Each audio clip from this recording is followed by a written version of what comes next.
नमस्कार दोस्तों, हम फिर से लेकर आ चुके हैं आप लोगों के लिए शाम की सभी ताज़ा और बड़ी खबरें। फटाफट अंदाज में एक एक कर बताएंगे आपको आज देश और दुनिया से क्या बड़ी खबरें निकलकर सामने आ रही हैं। लेकिन उससे पहले दोस्तों एक नजर डालेंगे सुर्खियों पर। प्रधानमंत्री नरेंद्र मोदी के ऊपर गरजे राहुल गांधी, बोले इस देश में दो भारत बन गए। एक नए भारत में सिर्फ 200-300 लोग हैं जो नफरत फैलाने का काम कर रहे हैं। वहीं पर अगली बड़ी खबर में हम आपको बताएंगे दोस्तों, दरअसल आपको बता दें ममता बनर्जी के फैसले से भड़की बीजेपी, तो ममता बनर्जी ने किया पलटवार। दरअसल आपको बताएंगे मिड डे मील में अब चिकन और फल भी दिए जाएंगे 4 महीने तक, तो बीजेपी ने इसको चुनाव से जोड़ दिया है।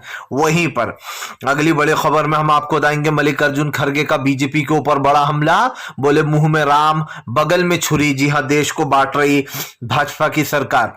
वहीं पर अगली बड़ी खबर में हम आपको बताएंगे दोस्तों, फ्लाइट में महिला के ऊपर पेशाब करने वाले शंकर की जाएगी नौकरी, इसके बारे में भी आपको बताएंगे। वहीं पर अगली बड़ी खबर में हम आपको बताएंगे दोस्तों, दरअसल आपको बता दें 2 महीने में गुलाम नबी आजाद की हवा हुई फुस। 17 नेता कांग्रेस में शामिल होते ही बोले नहीं मिल रही हमारी विचारधारा गुलाम नबी से। वहीं पर अगली बड़ी खबर में हम आपको बताएंगे दोस्तों, दरअसल आपको बता दें मध्य प्रदेश में एक मजार की जमीन के खेत में मिली बजरंग बली की मूर्ति, तो बजरंग दल वालों ने किया हंगामा, बोले बनाएंगे यहां पर बजरंग बली का मंदिर। वहीं पर अगली बड़ी खबर में हम आपको बताएंगे दोस्तों, राहुल गांधी के प्लान से सक पकाई भाजपा। राहुल गांधी की भारत जोड़ो यात्रा खत्म होते ही राहुल करेंगे 2024 के लिए तैयारी। वहीं पर अगली बड़ी खबर में हम आपको बताएंगे योगेंद्र यादव का बीजेपी के ऊपर बड़ा हमला, बोले फिलहाल आंखें खोलकर देख ले बीजेपी, जो कहते थे कि हो गया 2024 का रिजल्ट तैयार, कौन आने वाला है, अब वो कहते हैं कि 2024 में गांधी परिवार से कौन होगा चेहरा, इसके बारे में आपको बताएंगे। वहीं पर अगली बड़ी खबर में हम आपको बताएंगे दोस्तों, दरअसल आपको बताते चले कोर्ट में बन रहा मोदी सरकार का मजाक। जी हां, दरअसल आपको बताते चले भारतीय जनता पार्टी के ऊपर जमकर निशाना साधते हुए नजर आए हैं कांग्रेस के नेता, इसके बारे में भी आपको बताएंगे। वहीं पर दोस्तों 2024 की बिसात में खड़े हुए नीतीश कुमार, आज से होगी जातीय जनगणना की शुरुआत, 2 चरणों में होगी ये जातीय जनगणना। तो सारी खबरें फटाफट अंदाज में देंगे, एक एक कर देंगे। फिलहाल चलिए बढ़ते हैं सबसे पहली और सबसे बड़ी खबर की ओर। दरअसल दोस्तों आपको बता दें राहुल गांधी की भारत जोड़ो यात्रा में गरजे राहुल गांधी, भारतीय जनता पार्टी को लिया आड़े हाथ। आपको बता दें राहुल गांधी ने बीजेपी के ऊपर हमला बोलते हुए कहा कि देश में 2 भारत बनाया जा रहा है, एक में नफरत फैलाई जा रही है और दूसरे में दोस्तों क्या किया जा रहा है आप साफ देखना है। राहुल गांधी ने कहा कि दूसरे नए भारत में सिर्फ 200-300 लोग हैं जो देश में नफरत फैलाने का काम करते, बेरोजगारी महंगाई गरीबी पर बात नहीं करते, लेकिन मंदिर मस्जिदों पर बात करते हैं, लोगों को आपस में भिड़वाते हैं, एक दूसरे से भाई को भाई से लड़वाकर खुद अपना राजनीतिक फायदा देखते। राहुल गांधी ने कहा कि इस नए भारत में सिर्फ वही लोग हैं जो देश में घृणा और हिंसा फैलाने का काम कर रहे हैं। राहुल ने कहा कि पानीपत की जमीन पर आज सिर्फ एक ऐसी हवा चल रही है जो लोगों का गला घोटने के काम आ रही है। राहुल ने कहा कि इस पानीपत की पवित्र जमीन को बीजेपी ने गंदा किया। आपको बता दें दोस्तों पानीपत में लड़ाई भी हुई थी अगर आपको याद हो तो, और यही कारण है जो पानीपत का मिजाज भी अब बदलने लगा है। राहुल गांधी के कल के भाषण के बाद ये तय हो गया कि पानीपत के लोग अब मुद्दों पर वोट डालने वाले। आपको बताते चले दोस्तों 2024 की लड़ाई किसी के लिए आसान नहीं है, न बीजेपी के लिए आसान है न कांग्रेस के लिए आसान है। लेकिन दोस्तों कांग्रेस ने बीजेपी के उस मटके में छेद कर दिया है जहां से पानी सिलो ही सही, लेकिन दोस्तों थोड़ा थोड़ा कर मटका खाली होना तय है, क्योंकि दोस्तों जब छेद हो चुका है तो पानी सुरक्षित रह नहीं सकता मटके में। और ये आप भी जानते हैं कि जिस तरीके से भारतीय जनता पार्टी ने नफरत फैलाई है उसको धीरे धीरे ही कम किया जा सकता है। इसलिए राहुल गांधी ने बीजेपी के मटके में अब छेद कर दिया है और उस मटके में से दोस्तों पानी लीक होने लगा है। आज नहीं तो कल वो मटका खाली जरूर होना है।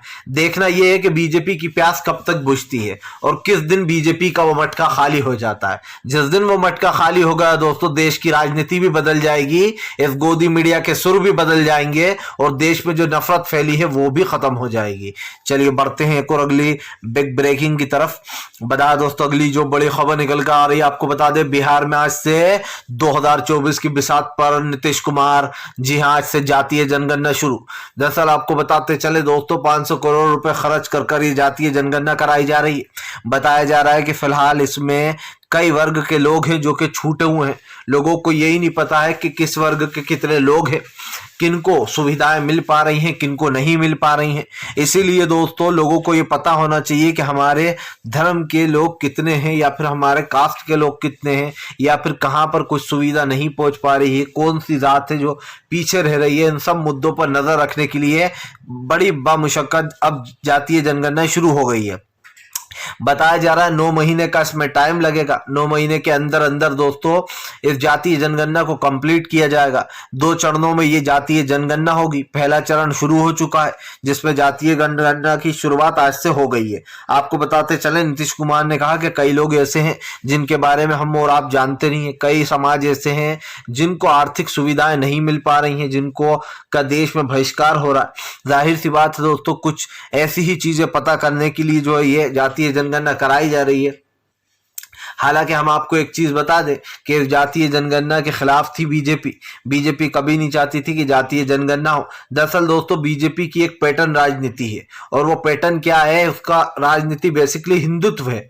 वो हिंदुत्व पर ही राजनीति करती है। आपको पता चली गया होगा 2024 भी इस पर ही लड़ने वाले हैं, क्योंकि जब गृह मंत्री अमित शाह ने कल ये बयान दिया कि राहुल बाबा कहते थे राम मंदिर बने जाते नहीं, वैसे गृह मंत्री अमित शाह के मुंह से ये आवाज अच्छी नहीं लग रही थी, क्योंकि दोस्तों 55 में बचपन वाली हरकतें नहीं करना चाहिए, अच्छी नहीं लगती हैं। तो वो कह रहे थे, राहुल बाबा कह रहे थे कहाँ राम मंदिर बनेगा, अब राम मंदिर तैयार होने वाला है। तो आप समझ गए होंगे कि गृह मंत्री अमित शाह का जो मैं क्यों ऐसे बोल रहा हूं, तो गृह मंत्री अमित शाह का जो मुद्दा रहेगा आपकी बार भी 2024 में वो धर्म ही रहेगा। बीजेपी दोस्तों इतनी मोटी चमड़ी की है कि उसकी कोई कितनी बेइज्जती करे, इतनी बेशरम पार्टी है कि आप उसको धर्म के मुद्दे पर कितना ही घेर लो कि धर्म पर राजनीति करते, तब भी वो ये चीज छोड़ती नहीं है। और कल ये उसने साबित कर दिया है। इसलिए साबित कर दिया है दोस्तों क्योंकि सब जानते हैं कि इस बार भी राम मंदिर और बाबरी मस्जिद पर ही बीजेपी चुनाव लड़ने वाली है। बेसिकली इसके अलावा भी और मुद्दे आएंगे, लेकिन धर्म पर ही वो चुनाव लड़ेगी, क्योंकि उसे पता है कि काम तो बीजेपी कुछ करती नहीं है। अगर हम यूं विकास के नाम पर लोगों से वोट मांगने जाएंगे तो मिलेगा नहीं। अभी कर्नाटक में खुद गृह मंत्री अमित शाह क्या है कि रोड के खड्डे छोड़ो, टूटे हुए रोड छोड़ो, इन मुद्दों को छोड़ो। आप तो असली मुद्दे पर लोगों से वोट मांगो, धर्मांतर पे मांगो, लव जिहाद पे मांगो। मतलब आप समझिए, देश का एक गृह मंत्री ये कह रहा है कि नफरती मुद्दों पर जो है लोगों से वोट मांगो। तो हम बात कर रहे थे बिहार की दोस्तों।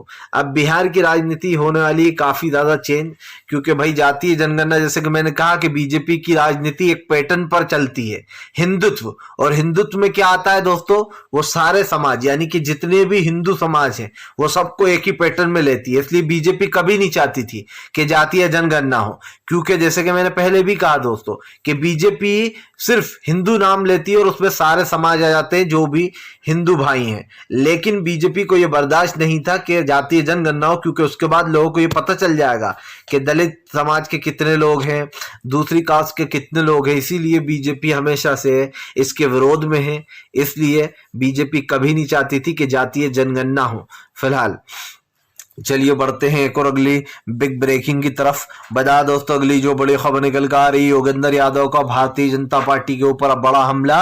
बोले फिलहाल जो लोग कहते थे कि 2024 का रिजल्ट तो अब तय हो गया है, आज उनको पता चल गया है कि 2024 का रिजल्ट कैसा होने वाला है। आपको बताते योगेंद्र यादव ने कहा कि भाजपा को की नफरत मिटाना इतनी जल्दी का काम नहीं है, लेकिन राहुल गांधी ने उस नफरत का अंत करने का प्रण ले लिया और उसकी शुरुआत हो चुकी है।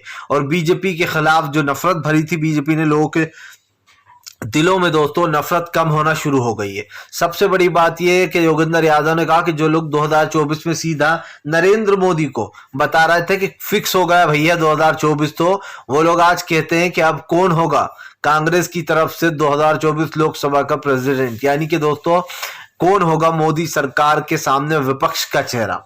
देखिए दोस्तों, चेहरा तो कोई भी हो, लेकिन मेन बात यह है कि चुनाव जब भी उतरो आप, तो आपको पूरे चारों तरफ से जो है यहाँ पर अपने आप को मजबूत करके उतरना चाहिए। सबसे बड़ी बात यह है कि बीजेपी की इस वक्त सबसे बड़ी ताकत जो है दोस्तों वो है धर्म का मुद्दा। उसने हिंदुत्व को अपनी ताकत बना रखा है। बेसिकली उसने लोगों के मन में यह डाल दिया है कि अगर हम नहीं होंगे तो तुम्हें लोग मार देंगे। और अगर साफ शब्दों में बोलूं तो उसने मुस्लिमों के खिलाफ हिंदू भाइयों के दिलों में यह भर दिया है कि अगर हम नहीं होते तो वो कब का मार देते तुम्हें। बेसिकली उनका सीधा कहने का मतलब यह है, और उनकी हिंदुत्व की पैटर्न की राजनीति भी यही है दोस्तों। लेकिन सबसे बड़ी बात यह है कि अब 2024 आते आते लोगों की सोच बदल गई। 23 में जब 2022 गया तो लोगों की सोच भी बदल चुकी थी, और अब नए साल में तो नई सोच है। अब लोगों ने क्या करा है दोस्तों, वो खुद समझ गए कि हिंदू मुसलमान का मुद्दा बहुत हो गया। कम से कम ये 9 साल से यही कर रहा है, हिंदू मुसलमान हिंदू मुसलमान हिंदू मुसलमान, मंदिर मस्जिद। और इस चीज को अब लोग समझ चुके हैं। आप एक बार लोगों को बेवकूफ बना सकते हो, 2 बार बना सकते हो, 3 बार बना सकते हो, और उसके बाद जनता भी कहेगी कि छोड़ो ये बेवकूफ बना रहा है इस मुद्दे को उठाकर। इसलिए अब जनता ने दोस्तों सरकार के खिलाफ हल्ला बोलना शुरू कर दिया है। वो महंगाई बेरोजगारी पर सवाल पूछ रही है सरकार से, सरकार किसी सवाल का जवाब नहीं दे रही है। आप देखिए हिमाचल प्रदेश जैसा देश, जहां पर दोस्तों एक ऐसा राज्य है जहां पर लगभग मैं कह रहा हूं कि सबसे ज्यादा हिंदू आबादी अगर कहीं होगी दोस्तों तो वो हिमाचल ही है। लेकिन उसके बावजूद भी हिंदू भाइयों ने भारतीय जनता पार्टी को सत्ता से बेदखल कर दिया। क्यों? क्योंकि लोग समझ चुके थे कि हिंदू मुसलमान तो सिर्फ एक नाटक हो गया, बीजेपी का ढोंग है जो कि फिर से सत्ता में आने का नाटक कर रही है बीजेपी। और ये साफ हो जाता है कि अब बीजेपी को दोस्तों सत्ता से बाहर जाने से कोई रोक नहीं सकता है, क्योंकि भारतीय जनता पार्टी को एक चीज समझ जाना चाहिए कि देश की जनता दोस्तों अब बीजेपी के खिलाफ हो चुकी है। और जब बीजेपी के खिलाफ देश की जनता हो गई है तो देश में जो बिगड़ती स्थितियां हैं दोस्तों वो भी कहीं ना कहीं सरकार के अगेंस्ट होंगी। फिलहाल चलिए बढ़ते हैं एक और अगली बिग ब्रेकिंग की तरफ। बता दोस्तों अगली जो बड़ी खबर निकल कर आ रही है आपको बताते चले दोस्तों। आम आदमी पार्टी का एलजी बीके शर्मा के ऊपर बड़ा हमला। बोले फिलहाल बीके शर्मा भाजपा के प्रवक्ता की तरह काम करते हैं। दरअसल दोस्तों हुआ कुछ यूं कि स्टैंडिंग कमेटी जो बनाना थी उसमें जो बीके जो एलजी बीके सक्सेना है उन्होंने आपको बता दें आम आदमी पार्टी के कैंडिडेट के बजाय बीजेपी के कैंडिडेट घुसेड़ दिए उसमें, जबकि जीती हुई आम आदमी पार्टी थी। आपको बता दें एलजी बीके शर्मा के ऊपर जमकर गरजे संजय सिंह और जो है यहाँ पर केजरीवाल ने बीजेपी के ऊपर हमला बोलते हुए कहा कि फिलहाल बीके शर्मा एक हारी हुई टीम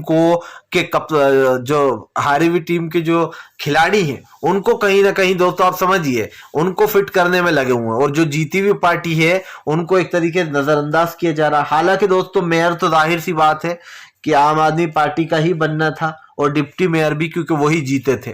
लेकिन जो स्टैंडिंग कमेटी बनना थी दोस्तों उसमें कहीं ना कहीं भारतीय जनता पार्टी अपने लोगों को फिट करना चाह रही थी। मामला साफ दिखाई दे रहा था कि बीजेपी दोस्तों यहां पर खेल कांग्रेस के बल पर करना चाहती है। दरअसल कांग्रेस ने जब वॉकआउट कर दिया और कह दिया कि फिलहाल वो इसमें हिस्सा नहीं लेगी, यानी कि जो 9 लोग हैं दोस्तों उन 9 के 9 जीते हुए पार्षदों ने वॉकआउट कर दिया कि भैया हम जो है यहाँ पर इसमें हिस्सा नहीं लेने वाले, जिसके बाद आम आदमी पार्टी को बड़ा झटका लग गया। आम आदमी पार्टी ने भी सोचा कि अब क्या किया जाए। जाहिर सी बात है कि इस वक्त सरकार की नीतियों के खिलाफ आम आदमी पार्टी भी जूझ रही है, क्योंकि सरकार तो वहां पर आम आदमी पार्टी की है लेकिन दोस्तों चल जिसकी राजनीति रही है वो बीजेपी है। जाहिर सी बात है क्योंकि दिल्ली एक केंद्र शासित राज्य है, और केंद्र शासित राज्य में बीजेपी को एक बड़ा झटका लगता हुआ नजर अब इसलिए आ रहा है क्योंकि केजरीवाल ने न सिर्फ बीजेपी को 15 साल पुराने किले को ढह दिया, बल्कि अरविंद केजरीवाल दोस्तों अब कहीं ना कहीं अपनी नई जगह तलाशने की कोशिश कर रहे हैं। लेकिन एलजी बीके शर्मा उनकी कोशिशों पर पानी फेरने में लगे हुए हैं। ऐसे में ये कहना गलत तो नहीं होगा दोस्तों कि एलजी बीके शर्मा ने भले ही कोई भी जीता हो लेकिन फैसला जो है वो अपनी तरफ लेना चाहते हैं, और इसीलिए जब एलजी बनाया जा रहा था तो सवाल भी उठ रहे थे कि आखिरकार चोर दरवाजे से बीजेपी आने की कोशिश कर रही है। फिलहाल चलिए बढ़ते हैं एक और अगली बिग ब्रेकिंग की तरफ। बता दोस्तों ममता बनर्जी का बड़ा ऐलान, मिड डे मील में मिलेगा, परोसा जाएगा अब आपको चिकन और फ्रूट्स। आपको बता दें इस फैसले पर भारतीय जनता पार्टी ने जमकर ममता बनर्जी को घेर लिया है। दरअसल ममता बनर्जी और बीजेपी में हमेशा कांटे की टक्कर रही है। ये दो पार्टियां ऐसी रही हैं जिनके बीच में कभी भी बनी नहीं। Mamata Banerjee versus PM Narendra Modi, PM Narendra Modi और ममता बनर्जी में कभी नहीं बनी। अब आपको बता दें ममता बनर्जी के एक फैसले पर बीजेपी भड़क गई है। वह फैसला क्या है? ममता बनर्जी ने एक अनाउंसमेंट की। उन्होंने कहा कि मिड डे मील जो है उसमें अब जो है जो खाना और अंडे परोसा जाता था उसके साथ उसके समेत अब जो है यहाँ पर चिकन और फ्रूट्स भी परोसे जाएंगे मौसम के अनुसार। मतलब चिकन और फ्रूट्स भी दिए जाएंगे मिड डे डील में जो खाना दिया जाता है। एक बात और बता दूं आपको, इसका 60% जो है वो राज्य सरकार देती है और 40% जो है वो केंद्र सरकार देती है। यानी कि 40% जो है वो पीएम नरेंद्र मोदी के इधर से जाता है और 60% जो है वो ममता बनर्जी के राज्य से जाता है। लेकिन क्लियर बात यह है कि बीजेपी ने ममता बनर्जी के ऊपर यह आरोप लगाया कि पंचायत चुनाव को मद्देनजर रखते हुए ममता बनर्जी ने यह सब कुछ किया है। आपको बता दें बीजेपी ने यह भी आरोप लगाया कि ममता बनर्जी जो है वो जानबूझकर पंचायत चुनाव से पहले चिकन और फ्रूट्स इस थाली में ऐड करा रही, यानी कि जो मिड डे मील में जो मिलता है खाना उसमें जानबूझकर चिकन और फ्रूट ऐड कराया गया। आपको बता दें और वहीं ममता बनर्जी की पार्टी ने साफ साफ ये कहा है कि ये सिर्फ 4 महीने के लिए किया जा रहा है क्योंकि हमारे पास यानी कि राज्य के पास इतना पैसा नहीं है कि वो आपको पूरे साल भर ये खिला सके। लेकिन 4 महीने के लिए ये सब कुछ किया गया है क्योंकि हम आप लोगों को बेहतर भोजन देना चाहते हैं या फिर जो भी है। लेकिन दोस्तों इस फैसले को बीजेपी ने सीधा सीधा चुनाव से जोड़ दिया और साफ कह दिया कि फिलहाल जो ये ममता बनर्जी कर रही हैं ये जानबूझ के कर रही हैं क्योंकि इसका 40% जो केंद्र सरकार देती है इसको एक मुद्दा बनाया जा रहा है। सबसे बड़ी बात यह है कि ममता बनर्जी के ऊपर यह आरोप लगाया गया है कि उन्होंने पंचायत चुनाव को मद्देनजर रखते हुए यह फैसला लिया है और इसीलिए सिर्फ 4 महीने का है। अब देखिए दोस्तों बीजेपी खलबलाने लगी है, बीजेपी बौखला रही है कि अब किया क्या जाए। ममता बनर्जी के फैसले ने बीजेपी को पूरी तरीके से तोड़कर रख दिया है। तो ये कहना गलत नहीं होगा कि फिलहाल इस वक्त जो ममता बनर्जी का ये फैसला है उसने कहीं ना कहीं बीजेपी की टेंशन बढ़ा दी है क्योंकि जाहिर सी बात है ममता बनर्जी का ये फैसला पंचायत चुनाव से पहले कि अब 4 महीने तक लोगों को चिकन भी मिलेगा और फ्रूट्स भी मिलेंगे, जिसके बाद कहीं ना कहीं राजनीति और तेज हो गई है। फिलहाल चलिए बढ़ते हैं एक और अगली बिग ब्रेकिंग की तरफ। बता दोस्तों अगली जो बड़ी खबर निकल कर आ रही है आपको बताते चले दोस्तों, महंगाई बेरोजगारी के खिलाफ जमकर गरजे राहुल गांधी। बोले देश में महंगाई गरीबी और बेरोजगारी के ऊपर कोई बात नहीं होती। आज देश का युवा बेरोजगारी में डूब रहा है लेकिन बेरोजगारी के बारे में कोई बात नहीं की जा रही है। आपको बताते चले राहुल गांधी ने पीएम नरेंद्र मोदी के ऊपर गरजते हुए कहा कि फिलहाल देश में 2 भारत बनाने की कोशिश की गई थी लेकिन इस देश की जनता समझ चुकी है कि ये सरकार सिर्फ लोगों को बांटने का काम कर रही है। राहुल गांधी ने पीएम नरेंद्र मोदी को घेरते हुए कहा कि आज देश में नफरत की राजनीति की जा रही है और इस राजनीति से देश का नुकसान हो रहा है। आपको बताते चले राहुल गांधी ने यह भी कहा कि नफरत से देश को नहीं जीता जा सकता, सिर्फ प्यार से ही देश को एक किया जा सकता है। राहुल गांधी ने पीएम नरेंद्र मोदी के ऊपर हमला बोलते हुए कहा कि आज देश की स्थिति खराब हो चुकी है। आज देश में भाईचारे के बजाय नफरत फैलाई जा रही है और इस नफरत को खत्म करना बहुत जरूरी है।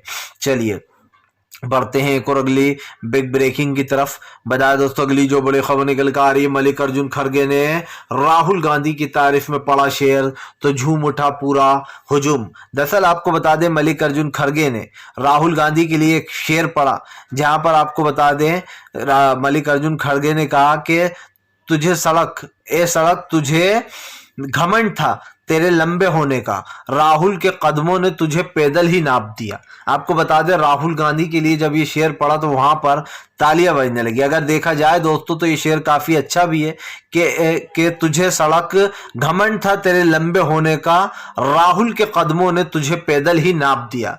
जाहिर सी बात है दोस्तों सड़कें इतनी लंबी होती हैं कि उनको कोई नाप नहीं सकता है, खास करके ऐसा बताया जाता है। लेकिन राहुल गांधी ने अपनी पदयात्रा में बेसिकली मल्लिकार्जुन खड़गे ये कहना चाह रहे थे कि राहुल गांधी ने पैदल ही इन लंबी सड़कों को नाप दिया क्योंकि राहुल गांधी की भारत जोड़ो यात्रा में जिस तरीके से वो पैदल चले हैं और उनकी वो ठुठुरती हुई ठंड में एक वाइट हाफ टी शर्ट, वो कहीं ना कहीं लोगों में दोस्तों अपनी छाप छोड़ गई है। ये कहना गलत नहीं होगा कि इस भारत जोड़ो यात्रा को लोग अंत तक याद रखेंगे। वीडियो अच्छा लगे तो इसको लाइक कीजिए, चैनल पर पहली बार आए सब्सक्राइब कीजिए ताकि आगे भी ऐसी वीडियोस आपको मिलती रहे दोस्तों और आप हमसे सच्ची